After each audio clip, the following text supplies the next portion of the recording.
दोबारा खुश आमदीद। डॉक्टर साहब, ये आपका ख्याल ये है कि कहीं को प्रॉक्सी वार में पाकिस्तान को मुलवस ना कर लिया जाए या पाकिस्तान की फौज वहां पे जाएगी या ओपन कर दिया जाए? ऐसा ये बात नहीं होती। देखिए ऐसा ये होता है, मैं आपको इसलिए बता रहा हूँ, हिस्ट्री की करता हूँ। अभी हम लोगों ने रिसेंटली की बात करता हूँ, 2015 में हम लोगों ने सी पैक का मुआहदा किया, ठीक है। अब सी पैक को हम लोगों ने बहुत किया, लेकिन अगर आप प्रैक्टिकली मुझसे पूछें या मैं लोगों से पूछता हूँ कि सी पैक ने पाकिस्तान को क्या दिया है, सिवाय 3 खरब रुपए के सर्कुलर डेट के सी पैक से हमें अभी तक कुछ मिला नहीं है। ऐसा सच नहीं मिला जो हम समझ रहे थे। उसकी वजह यह है कि हम लोग एक्चुअली ज्यादा क्या हो जाता है, एक्साइट हो जाते हैं नहीं, ये बात नहीं है। आपने कंप्लीशन के लिए आपने टर्म्स एंड कंडीशंस सही रखनी होती है ना, आपके टीओआर सही हो। अब मेरा जो एक है बात चीज है, ये क्या ओपन एंडेड है, क्या इसके साथ कोई और है? नंबर 3 है, ये इस वक्त बहुत नैरो है, इसको जब आप ब्रॉड करेंगे, अच्छा ये अच्छी अपॉर्चुनिटी भी है। अच्छी अपॉर्चुनिटी ये है कि ईरान इस वक्त जरा वो डाउन हुआ है, आप उसको दरमियान में, जैसे इमरान खान ने अपने नेटो था ना, 32 मुल्क है उसके अंदर, ये भी अगर नेटो जाता है आप बिल्कुल लेकर आए इनको। ये this is what Imran Khan said during his time. Imran Khan यही चाह रहा था कि ईरान और सऊदी अरब के दरमियान में भी पैचअप करा रहे, और वो चाहते भी ये थे, और इससे पहले भी बहुत सारे लोगों ने हिस्ट्री में कोशिश की कि मुसलमान इकट्ठे हो जाए। लेकिन इसमें एक चीज है, देखिए फॉर एग्जांपल अभी जो डिफेंस मिनिस्टर ने कहा था कि ये तो फिर जो सऊदी अरब के साथ वो क्या न्यूक्लियर कैपेबिलिटी भी हो जाएगी। अब इस किस्म के कहने से पाकिस्तान को नुकसान होता है। ये बयान वैसे अननेसेसरी था, नहीं अननेसेसरी। देखिए और किससे आ रहा है, डिफेंस मिनिस्टर से आ रहा है। नहीं, ये बात मैं आपसे इत्तेफाक करता हूं। यानी सर, ये जो मुआहिदा है ये है क्या? आपको कुछ अंडरस्टैंड हुए आप कर सकें? देखिए ये तो पाकिस्तान और सऊदी अरेबिया की अरेंजमेंट तो काफ़ी अच्छे से चल रही है। हमारे ट्रेनिंग अरेंजमेंट वहाँ पे थी, सिक्योरिटी हमारे पास थी उनकी बहुत सारे। एग्जैक्टली, तो उसको फॉर्मलाइज किया गया है और this hasn't come out of blue. इसके ऊपर काफ़ी देर से काम हो रहा था। देखिए मैं जावेद चौधरी साहब ये कहना चाहूँगा कि हमारा यहाँ आयरॉनिकली बजाय के बैलेंस व्यू देने के गवर्नमेंट की तरफ जाएंगे तो वो कहेंगे कि all is good with the agreement, opposition की तरफ जाएंगे वो कहेंगे all is bad with the agreement. लेकिन एक ऑनेस्ट जो एनालिसिस है वो ये बनेगा कि जहाँ पे आप इसके पॉजिटिव्स को भी देखें और इसके नेगेटिव्स को भी देखें, क्योंकि कोई भी चीज़, कोई भी इशू जो है ना, it is not free of pros and cons. Exactly. अगर मैं इसको पॉजिटिव के लिहाज से देखूं तो मैं समझता हूं कि पाकिस्तान की जो अस्करी कुव्वत है उसकी रिकग्निशन है, उसको तस्लीम किया जो हमने हमारी स्ट्रेटेजिक रीबर्थ हुई थी मई 2025 में, उसकी कंटिन्यूएशन में है कि दुनिया भी हमें इज्जत की निगाह से देखती है एंड दे थिंक कि हम उनके लिए कोई काम कर सकते हैं, जैसे सऊदी अरेबिया में डिमांड कर रहे हैं। सेकेंड, इसकी बहुत बड़ी एडवांटेज है डिटर, कि डिटर करेंगे हम कोई भी एग्रेसर, जिसमें इंडिया भी शामिल है, कि वो सोचे कि अगर पहले पाकिस्तान अकेला था तो आप उसके साथ कोई और भी खड़ा है। अगर पाकिस्तान के साथ छेड़छाड़ की तो और भी है पीछे, और उसके अपने भी दोस्त हैं सारे। 100%। तीसरी से मुझे एडवांटेज इसकी नजर आती है इकोनॉमिक बेनिफिट्स, फाइनेंशियल बेनिफिट्स, क्योंकि डेफिनेटली इसके साथ कुछ इनडायरेक्ट बेनिफिट्स आएंगे और कुछ डायरेक्ट बेनिफिट्स आएंगे, जैसे कहा जा रहा है कि इकोनॉमिक प्रॉन्ग भी इसका है। अगर मैं डिसएडवांटेजेस की बात करूं तो वो भी डेफिनेटली है। थ्रेट हमारी बढ़ जाएगी। पहले अगर हम एक काइंड ऑफ थ्रेट फेस कर रहे थे फ्रॉम ईस्ट, अब ये कि एनी थ्रेट जो कि इस्राइल से हमला हो गया तो हमें लड़ना पड़ेगा। सऊदी अरेबिया की जो थ्रेट है वो भी हमारे से हमला हो गया तो हमें लड़ना पड़ेगा। फौजी लड़ पड़े वो लड़ पड़े। दूसरा ये कि जो रीजनल कॉन्फ्लिक्ट्स है उसमें हमें हो सकता है कि हमें we are dragged into that. मेन तो डेफिनेटली इजराइल और उसके जो हमारी है उनसे हमें मतलब मेन कंसर्न होगा, लेकिन सऊदी अरेबिया तो is being threatened by other elements also. हुतीज भी थ्रेटन कर रहे हैं, ईरान से भी कभी कभी उसको थ्रेट फील होती है। तो वो जो एरियाज है उसमें अगर हमारी इन्वॉल्वमेंट होती है तो वो हमारे लिए। इसमें एक और भी कैच है, उसमें जैसा वो कैच ये है कि पाकिस्तान और चाइना दोनों स्ट्रेटेजिक पार्टनर्स हैं, अमेरिका और सऊदी अरेबिया दोनों स्ट्रेटेजिक पार्टनर्स हैं। तो अब इनका आपस में अगर समझौता हो रहा है, कुर्बत हो रही है, तो एक स्ट्रेटेजिक पार्टनर जो है दूसरे स्ट्रेटेजिक पार्टनर के साथ मिल रहा है और ये ज़्यादा मज़ेदार सी चीज़ है। आपकी तरफ आना है भट्ट साहब, आपके पास एक सवाल छोड़ना है मैंने, और उसके बाद डेफिनेटली आप ही की तरफ आऊँगा। सवाल ये है कि ये जो मुआहिदा है पाकिस्तान तहरीक इंसाफ इससे मुतमईन नहीं है, वो कहती है इसको ओपन करें, कहीं आप प्रॉक्सी वार की तरफ तो नहीं ले जा रहे पाकिस्तान को। छोटी सी ब्रेक और दोबारा जरूरत।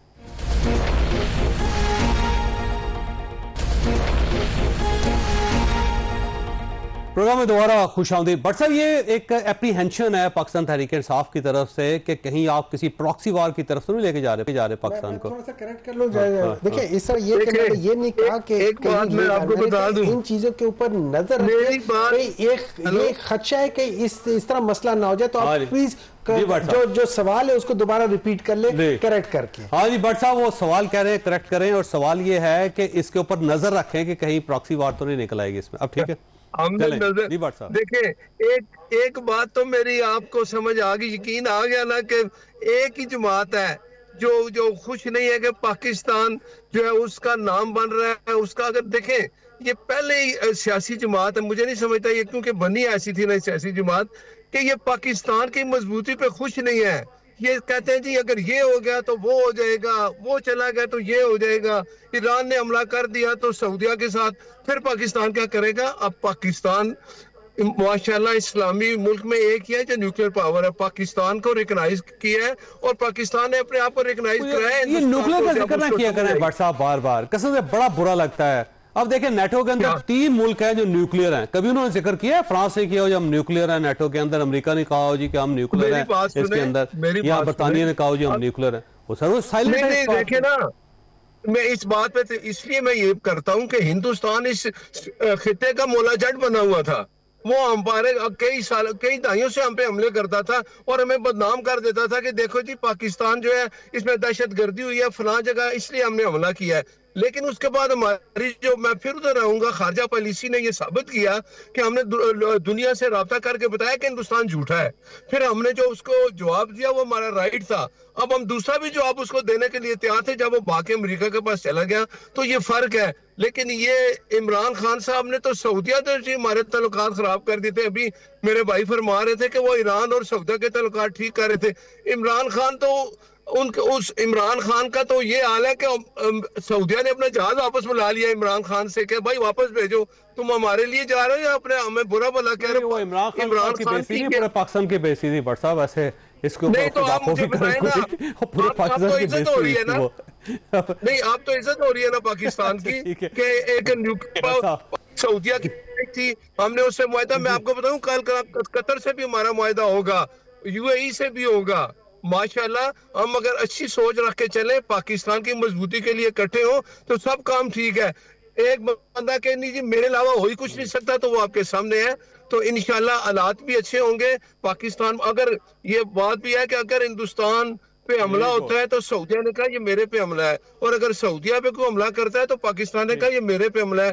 फिर सबसे बड़ी एक बात है अरमान शरीफैन की, हमें पाकिस्तान को ये सादत मिले है कि हम हिफाजत के लिए वहाँ मामूर हो गए, ये अल्लाह का सबसे बड़ा एहसान है। हालात सब ठीक हो गए। के पास जाने दे डॉक्टर साहब, अपना डॉक्टर साहब के पास जाने दे, भट्ट साहब रुकिएगा।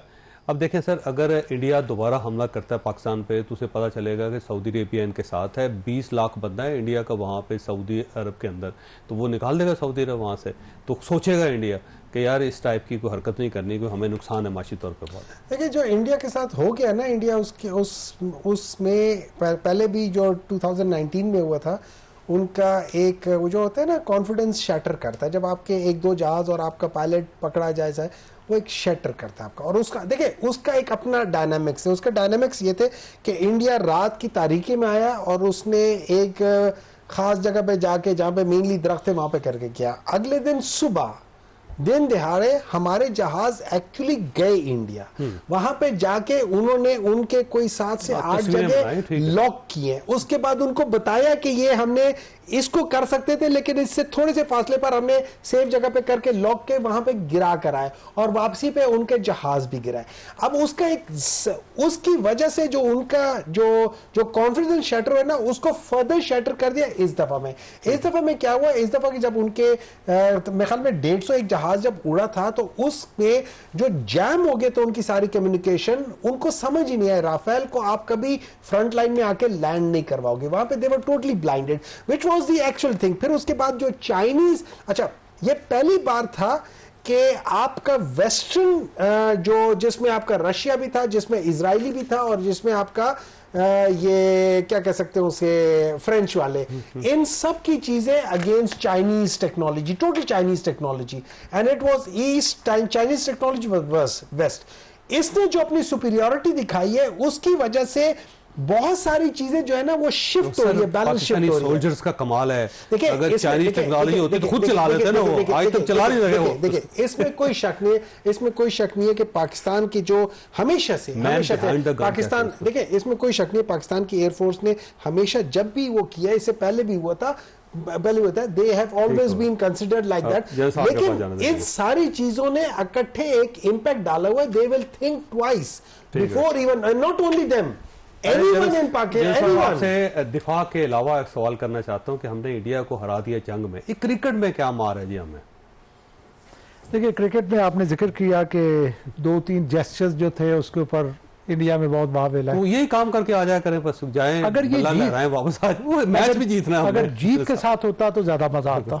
मैं समझता हूं कि अभी ये जेस्चर्स मीनिंगलेस है वो, और मैं ये समझता हूं कि जो हम बोएंगे वही हम काटेंगे। हमने जो पीसीबी का हाल किया हुआ है, लेकिन इंडिया ने सर पहले बदतमीजी की ना, तो पाकिस्तानी अब वो तो ठीक है, हारने के बावजूद बेचारे जवाब तो मैं एक सॉरी खफरनाम जन साहब, मेरा एक पॉइंट ऑफ व्यू है, जब इंडिया ने पॉलिटिक्स गेम में लेकर आए हम सब लोगों ने उसको बुरा कहा, ठीक है, फिर हम क्यों कर रहे हैं? हाँ बस जन साहब बताइएगा। तो मैं देखिए जीत के साथ अगर ये होता ना, पहले तो बात होना ही नहीं चाहिए था। अगर उन्होंने गलत काम किया तो हमें भी उसको फॉलो नहीं करना चाहिए।